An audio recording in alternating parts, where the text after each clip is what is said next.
Welcome, Year 10, to another episode of Teaching Chong. Teaching Chong. Movies. Yeah. Look, we looked at the anti-war movement a bit last lesson. Probably bored you to tears, but we're going to do it We again. were not bored. You Well, liar. I think I'm pretty bored. I went for 25 Okay. minutes, so, Yeah. I feel asleep 3 times during the whole thing, so I don't know about you. That's because you were talking in your sleep. Anyway, we're going to talk about some elections today, some more politics. We love this kind of stuff, and then we'll start getting into the actual anti-war movement stuff. All right, now, Sir's made this really fancy PowerPoint with this this cartoon character. So what's going on here? Well, I just put the cartoon because I thought it looked good. No other purpose. Oh, yeah, there was a purpose. That's right. Okay, the Prime Minister who was the Prime Minister during most of this period, of course, is our friend Menzies. Menzies. And he had 2 really nasty nicknames. He's liberal, isn't he? Do you know anything? It's just for the students, of course. I know it. I'm just Sure you do. Come on. Utter ignorance.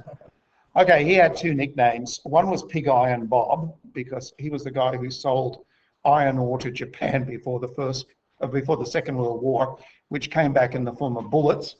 And the other one they called him Ming the Merciless, which was after the Emperor Ming in the cartoon Flash Gordon and Ming. Ming was the bad character. And there, of course, Ming is contemplating defeat. It's a bit like you there, doesn't he, sir? I'm so much handsomer than that, thank you, and a lot more intelligent. And plus, I don't suffer defeats. Setbacks. All right. Well, do you want to explain what on earth you're talking about in this slide here, sir? Okay. All you really got to do is read through the slide, and we're looking at the 4 elections. I only want to deal with them very briefly. So let's just crack into it then, hey? Oh, absolutely. Just crack into it. All right, the first election here, Menzies v. Caldwell, okay? Okay, this is the first election 1963. And here you can see that Labor, while it actually has a fair size of the vote, it is clearly outvoted by the coalition parties, the Liberal and National Country Party. So these 2 parties have combined together and they clearly dominate the vote. This will continue through most of this period. So the Conservatives are doing pretty well there, sir. Is that what you're saying? Absolutely. Yeah. Okay. Let's see what happens next. Oh, we got Holt and Caldwell. Okay. Oh, the Independents got a showing in this one too. Okay. In 1966, by this time, Robert Menzies had retired and Harold Holt took over. Harold didn't last very long because he went and got himself drowned, the silly fella, shown off to a whole bunch of girls. He swam out too far and thought he was which makes the cartoon opposite somewhat ironic. You can read it. Is that where you dive all the time and trying to find Holt? Is that? Yeah. No, I can't do that. Chinese submarine stole him, mate. If only DMAC would disappear for a little bit. What would you do for your PowerPoints and videos? Exactly. Useful for something. Oh, shut up and listen. All right. In this election, you can see that basically the numbers stack up pretty much the same. The Liberals are still dominant. Sir is rightly pointing out the interest of an independent. It won't last long. But essentially, the weighting of the vote stays the same. But notice that there is a slight increase in the Conservatives. Holt is actually quite popular with the electorate. Even though conscription is an issue, he's still gaining ground. Yeah, it is. And my money's still, the government should be fairly comfortable with those numbers, don't you reckon, sir? Well, that's pretty comfortable to me, that's for sure. 38% compared to the other, whatever percent that is. Okay, can we roll this on? No mathematician. Anyway, all right. Gough v. Whitlam. Now, I thought... Gone too far, you goose. I haven't gone too far. Oh, yes, no, hold, you haven't. I forgive you. No, it's the second last one. Gough v. Whitlam, okay? The great Gough Whitlam. Now, he gets up in this one, doesn't he, sir? Yeah, in fact, the Labor Party leader, Sir Arthur Caldwell, has been replaced. Why is that like that? Why is that like Caldwell like that? Because that's the way he spoke. Okay. He was a heap good dude. He could have come from Nowra, probably from Wadji, from all I know. What about this average bloke, Gorton? Okay, Gorton comes into power sort of his second best choice. And know that feeling. Yeah, that's you. Second best. Roll over, sunshine. I'm no golden boy like this guy over here. Absolutely. Okay. But to make the point here, Arthur Caldwell has been replaced by Gough Whitlam, who is a dynamic and very charismatic political leader. John Gorton is second best for the Liberals.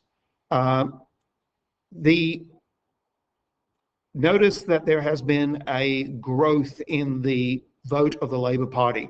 A couple issues are starting to really bite at this stage, and one is conscription, and the other is the fact that they're unhappy with the way the war is being portrayed, and the anti-war movement is growing. Well, 1969, so you've got Tet Offensive just happened, hasn't it? Absolutely. And by now, of course, it's even filtered into Australia, into the television sets, and people are seeing the war portrayed for them, and clearly they're starting to question what the hell's going on. And that, in fact, is part of the cartoon, the point of the cartoon, that Gorton is actually pointing out Vietnam. It's hit the national consciousness. People are aware of what's going on. Yeah. And if I'm in the government, I need to look at those numbers. They are worrying, very worrying. Well, no, I'm worried. You've got, No, I'm Gough worried. would be happy, wouldn't he?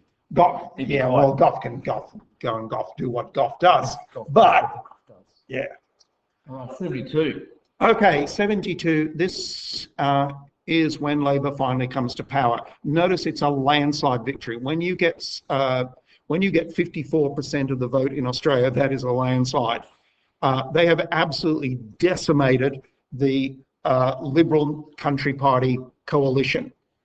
And Labor is really shining at this point. Particularly, in fact, the odd thing is, of course, that largely the Vietnam War is over for Australia. Most of our troops were withdrawn in 1970, but you can see the flow-on effect of the Vietnam War.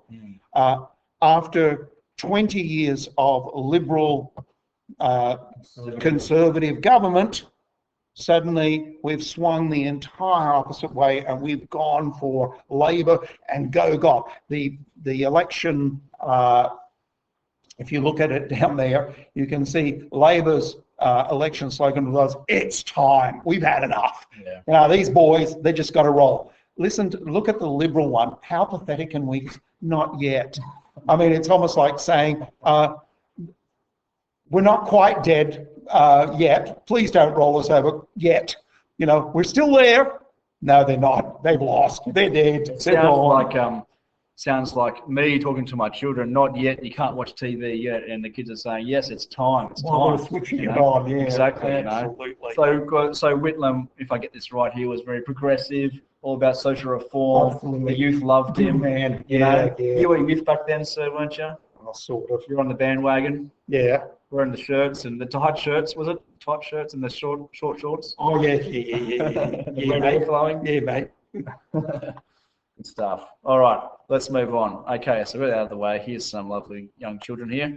And here's our anti-war movement in 4 main points here. So you'll see how the movement really grows and develops, and you might say festers as well for the Liberals towards the 70s there.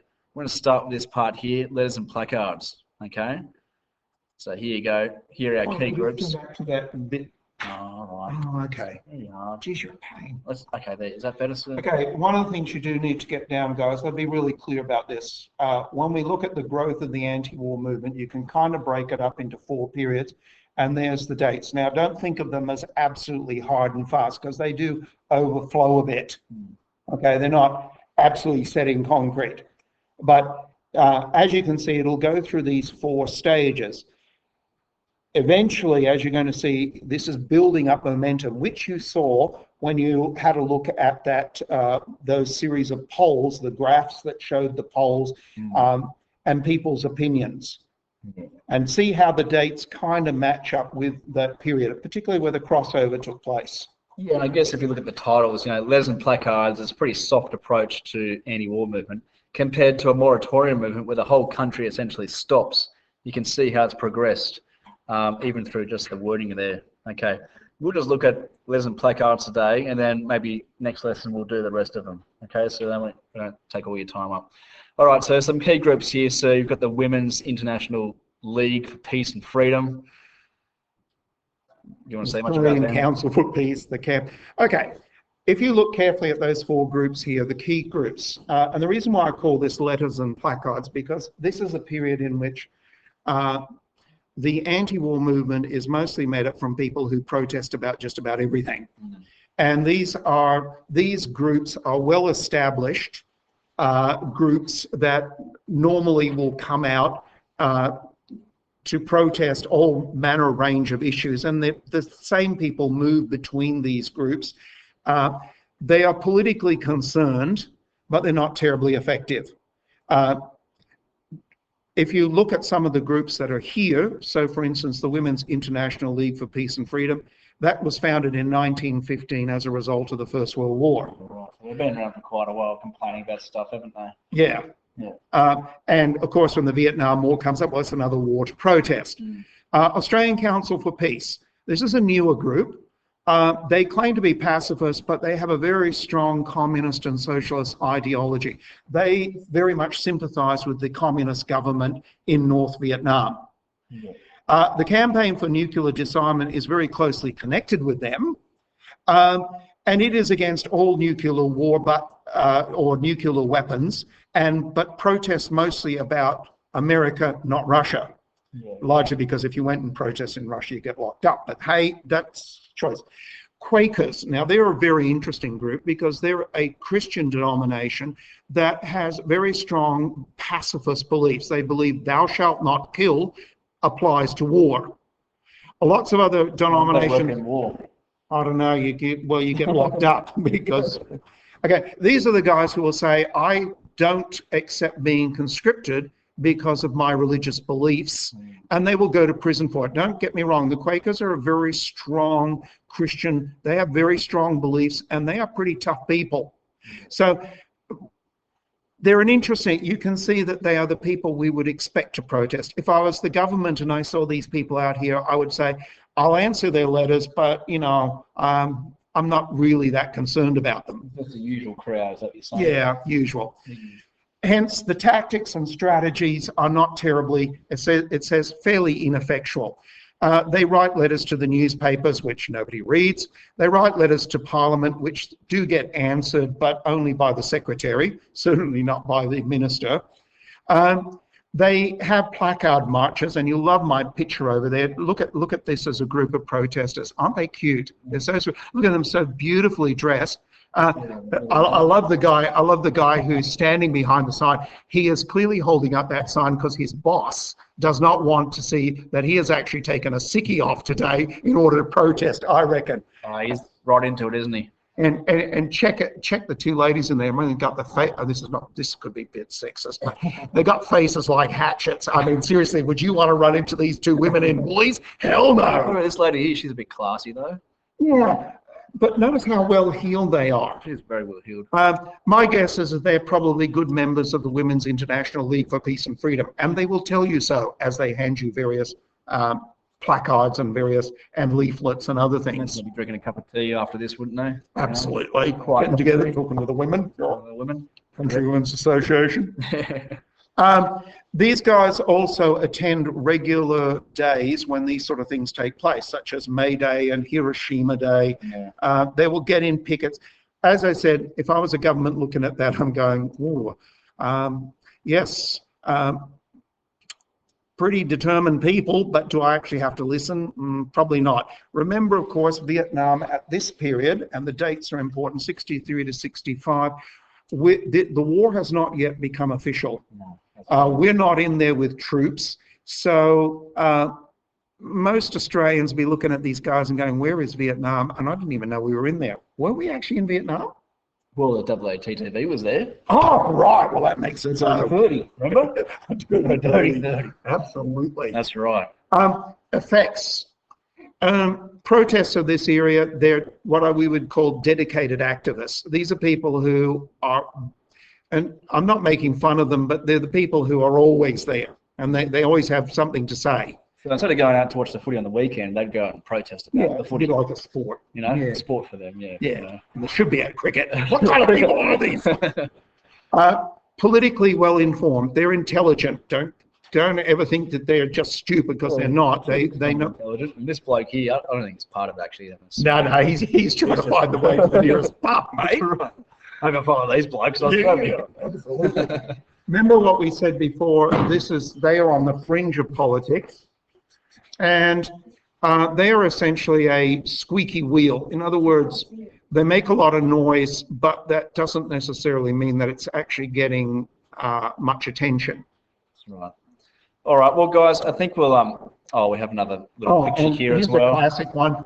You can see this is the Women's International League for Peace and Freedom. They've actually lined up at the airport. There's a minister coming over from Vietnam, I think. I remember what the story was. He's a conservative clergyman who supports the war, and they're out there questioning his religious beliefs and suggesting that he's a bit of a hypocrite. Not a bad little sign. It certainly would have got the clergyman upset, but I don't think there was much else to be said about it, really. Then he walked away and forgotten about it. Yeah, I mean, who was going to read their Bibles anyway? Effectual. Okay. All right, we'll leave that there today, and we'll move on to this tomorrow. Okay, sir? Beautiful. All right. See you guys. Gotcha. Yep. Cheech and Chong Cho. Beautiful.